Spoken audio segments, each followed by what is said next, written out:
ఇక బీజేపీ మాజీ MLA NVSS Prabhakar సంచలన వ్యాఖ్యలు చేశారు. తెలంగాణలో ముఖ్యమంత్రి మార్పు జరుగుతుందని, రేవంత్ రెడ్డి స్థానంలో కేసీఆర్ సీఎం అవుతారని అన్నారు. కాంగ్రెస్ బీఆర్ఎస్ మధ్య రాజీ డీల్ కుదిరిందని ఆరోపించారు. జూన్ 2 లేదా డిసెంబర్ 9 తేదీల్లో బీఆర్ఎస్ కాంగ్రెస్ లో విలీనం కావడం తథ్యమన్నారు. ఇప్పుడు ఆయన చేసిన వ్యాఖ్యలు తెలంగాణ రాజకీయాల్లో ప్రకంపనలు సృష్టిస్తున్నాయి.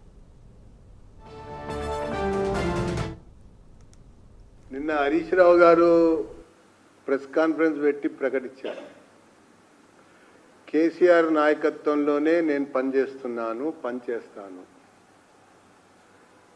కేటీఆర్ నాయకత్వంలో కూడా పనిచేస్తాను.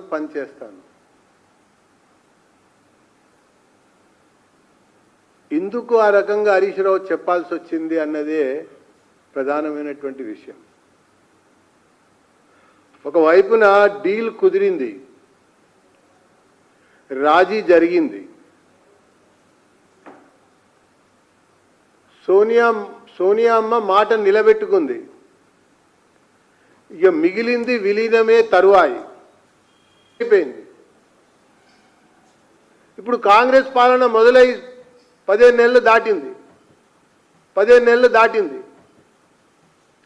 ఒక్కొక్క సంఘటన, ఒక్కొక్క కుట్ర, ఒక్కొక్క కుతంత్రం, ఒక్కొక్క కుంభకోణం బయటకు వస్తూ ఆ విచారణ సంఘాలు అడుగులు ముందుకేస్తూ ఉంటే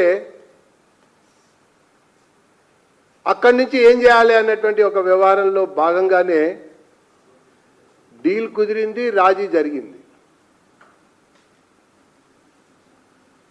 జూన్ 2 తర్వాత కానీ డిసెంబర్ 9 తర్వాత కానీ, నేను డేట్లు కూడా ప్రస్తావిస్తున్నా,